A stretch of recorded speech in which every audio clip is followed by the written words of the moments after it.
బీజేపీలో అంతర్గత విభేదాలు మరింత ముదురుతున్నాయి. కొత్త పాత అనే అంతర్గత పోరుతో ఆ పార్టీ ఎంపీ సతమతమవుతున్నారా? ఒకప్పుడు నా నియోజకవర్గంలో గ్రూప్ రాజకీయాలే లేవు అని గర్వంగా చెప్పిన ఆ ఎంపీ ఇప్పుడు అదే గ్రూప్ రాజకీయాలకు బలవుతున్నారా? రాష్ట్ర వ్యాప్తంగా ఎంతో ఇమేజ్ సంపాదించుకున్న ఆ నాయకుడు పార్టీ లోపల ఒంటరయ్యారా? పార్టీ రాష్ట్ర కార్యాలయానికి దూరమయ్యారా లేక దూరం అయ్యేలా చేస్తున్నారా? ఆ ఎంపీని ఇబ్బందులకు గురి చేస్తున్న నేతలెవరు? ఇంతకీ ఎవరా ఎంపీ?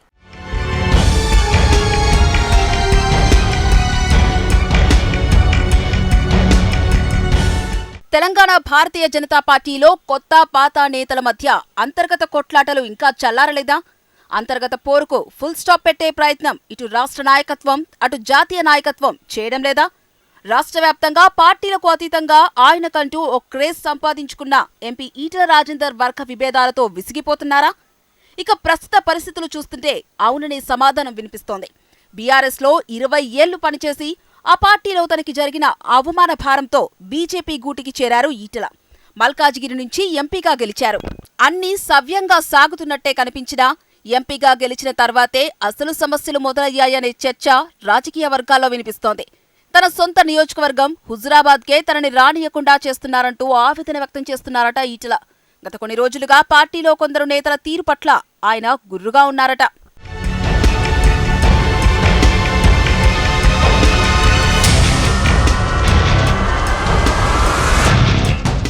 ఈటెల సొంత నియోజకవర్గం హుజురాబాద్ కరీంనగర్ పార్లమెంట్ పరిధిలో ఉంది. ఇక్కడే కరీంనగర్ ఎంపీ బండి సంజయ్తో ఈటెల వర్గాల మధ్య వర్గపోరు తీవ్ర స్థాయిలో నడుస్తోంది. ఇద్దరు నేతలు పరస్పరం పరోక్ష విమర్శలు చేసుకోవడం సహజంగా మారింది. ఇటీవల జరిగిన గ్రామ పంచాయతీ ఎన్నికల్లో ఈటెల తన కార్యకర్తలను దించి నియోజకవర్గంలో 29 మంది సర్పంచ్లను గెలిపించుకున్నారు. ఈ విషయంలో బండి వర్గానికి ఈటెల వర్గానికి కొంత రభస జరిగిన విషయం తెలిసిందే. ఇద్దరు నాయకుల మధ్య వైరం తమకు అన్యాయం చేసిందని ఒక వర్గంపై మరో వర్గం బాహటంగా విమర్శలు చేయడం కూడా తెలిసిందే. ఈ మధ్య జరిగిన హుజురాబాద్ మున్సిపల్ ఎన్నికల ప్రచారానికి ఈటెలను రానివ్వకుండా దూరం చేసి పార్టీ మాకు అన్యాయం చేసిందన్న ఆరోపణలు ఈటెల అనుచరుల నుంచి వినిపించడం పెద్ద రాజకీయ దుమారానికి దారితీసింది. ఈ నేపథ్యంలో హుజురాబాద్తో తనకున్న 25 ఏళ్ల అనుబంధం వదులుకోవాలా? ఇదేం రాజకీయాలంటూ ఈటెల లోపల మదన పడుతున్నారనే చర్చ జోరుగా సాగుతోంది.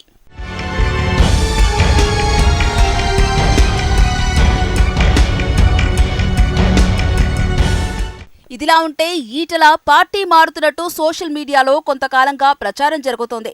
తిరిగి సొంత కూటికే చేరుతారంటూ ఆ వార్తల సారాంశం. ఈ ప్రచారానికి ఈటెల స్వయంగా తెరదించే ప్రయత్నం చేశారు.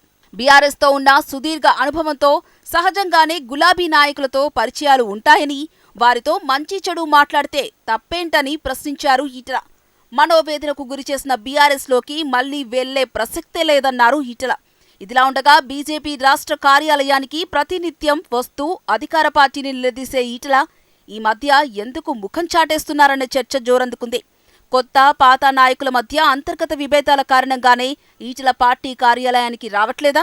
లేక పార్టీలోని నేతల సూటిపోటి మాటలతో ఇబ్బంది పెడుతున్నారా?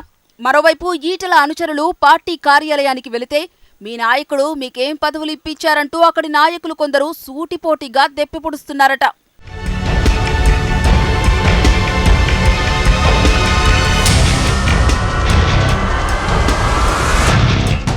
ప్రభుత్వం తీసుకొచ్చిన హైడ్రా మూసీ పునరుద్ధరణపై ప్రజలకు అండగా ఉంటూ నిత్యం ప్రజల్లో తిరుగుతున్నారు ఈటెల. హైడ్రా మూసీ విషయంలో బస్తీ నిద్ర అనే కార్యక్రమం చేశారు. బీజేపీ అధిష్టానం పిలుపు మేరకు హైడ్రా మూసీపై బాధితులకు న్యాయం చేయాలంటూ పోరాట కార్యక్రమాల్లో పాల్గొన్నారు. అంతేకాక నిత్యం ప్రజా సమస్యలు, భూ కబ్జాలు, డంపింగ్ యార్డ్ తదితర అంశాలపై తన పార్లమెంట్ నియోజకవర్గ పరిధిలో ప్రజలకు అండగా ఉంటూ అనేక కార్యక్రమాలు చేస్తుంటారు ఈటెల. అయితే ఇదంతా కేవలం వ్యక్తిగత ఇమేజ్ కోసమేనంటూ సొంత పార్టీకి చెందిన నేతలు తనపై బురద చల్లే ప్రయత్నం చేస్తున్నారని ఈటెల ఆవేదన చెందుతున్నారట.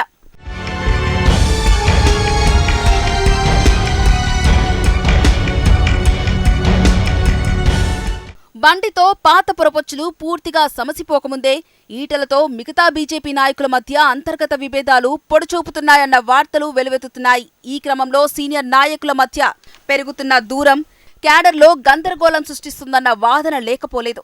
ఈటెల లాంటి కీలక నేత ఎదుర్కొంటున్న సమస్యను రాష్ట్ర, జాతీయ నాయకత్వం పట్టించుకోకపోతే పరిస్థితి మరింత క్లిష్టమవుతుందనే అభిప్రాయం వ్యక్తమవుతోంది. మరి ఈ విభేదాలకు చెక్ పెట్టి నేతలందరినీ ఏకతాటిపైకి తీసుకురావడంలో పార్టీ నాయకత్వం సక్సెస్ అవుతుందో లేదో చూద్దాం.